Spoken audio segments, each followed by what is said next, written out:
Suddenly, a pungent smell hit Black Sister, nearly knocking her out. She quickly knocked on Aji's door. Aji opened it and shrugged. Barbecue smell, don't mind it. She decided to try a new cooking method, promising Black Sister he'll get rid of the smell this time, never again. On her way back from shopping, Black Sister met a new neighbor in the hallway. The new neighbor was friendly and, seeing Black Sister's heavy bags, helped carry them home. Black Sister praised, "What a gentleman." Black Sister kindly warned, "It's unsafe here, avoid strangers." She added, "Most people here are nice, just a few odd ones." As she let go of the man, she bumped into poor Aji. Black Sister could only silently hope that the guy was alright. That night, the sounds of pleading and scuffles coming from Aji's room jolted her awake, and she immediately picked up the phone to call 911. "Hello, I really need your help." Every time, the cops brushed her off. "You didn't see it, so we can't send anyone now." Black Sister felt uneasy. The next day, Black Sister brought the landlord to check on the new tenant. They knocked for a long time, but got no response. The landlord said frustratedly, "I can't open the door during the rental." He complained about Aji. The stench was seriously affecting his life. The landlord smelled it too. He immediately sought Aji, demanding she move out in 30 days. Aji's face soured, thinking, it must be Black Sister. So she sought her, hoping for complaint withdrawal. Aji brought homemade food to please Black Sister, though unsure if it was pork. Black Sister was firm. "I won't eat it and won't withdraw my complaint." Aji couldn't beat Black Sister and left. But her mischief continued, as Black Sister still heard pleading and meat slicing late at night. If she kept calling, how would anyone know it's urgent? 911 is a rescue resource. Someone really got killed, you know. Ignored after calling, Black Sister stepped out again to check for commotion. One day, Aji's fridge was empty, so she went to the bar for food. A neighbor coldly said, "Your stench is driving me crazy." Aji didn't care despite neighbors' complaints and police indifference. Soon, she lured a man from the bar home for $50, using a photo shoot as an excuse. The man entered and sensed something was wrong. The dim room and musty smell hit him. Aji hand opened the windows. He felt a chill and wanted to leave. But Aji pulled out a knife. "Move and see." Her request, "Sit still and watch a horror movie with her." For the man, that was definitely pushing his fear levels up a notch.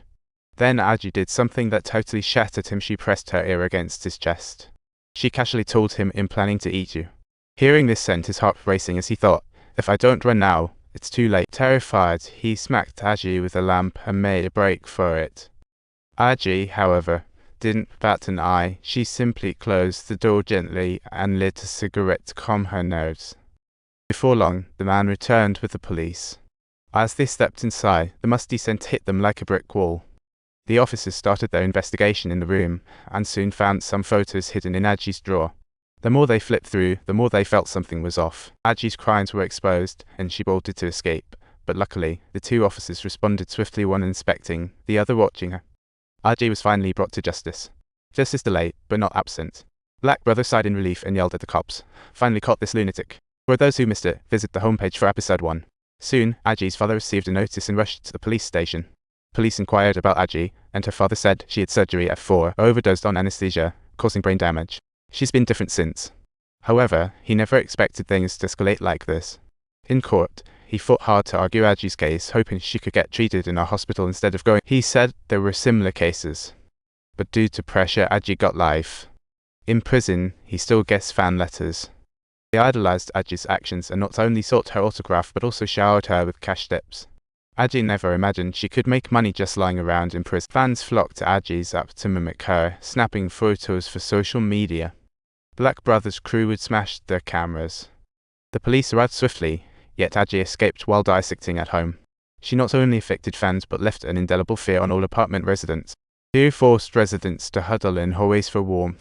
Later, many moved out, prompting the government to tear it down. On the day of the demolition, Aji's shadow lingered in Black Sister's mind, nearly giving her a heart attack. However, Aji, now in prison, quickly stirred up trouble for herself. Her style garnered fans but also plenty of haters. For example, one certain black man wanted to take Aji out for good because she had cruelly taken the lives of too many. One day, he pretended to be working with Aji, but was actually tricking her into the gym across the hall. Knowing the black man grudged Aji, he still did it clearly on purpose.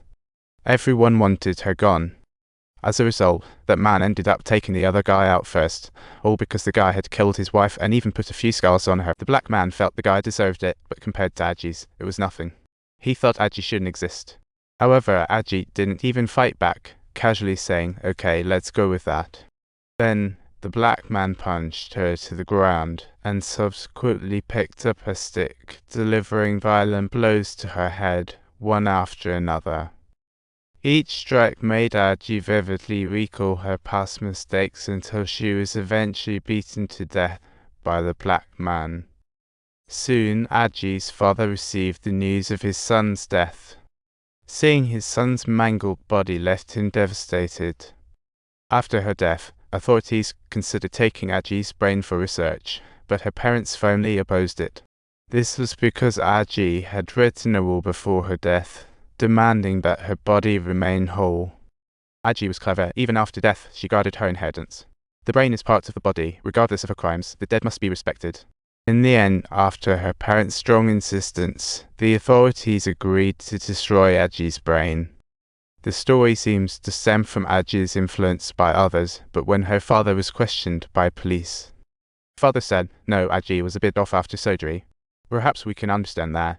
Surgery left Aji clueless about socializing, leading her to try extreme methods to force her way in. She relied on her father's methods for dissecting animals. Sadly, Aji used them on humans. Plus, the environment led her father to flee, her mother to abandon Aji, further twisting her world.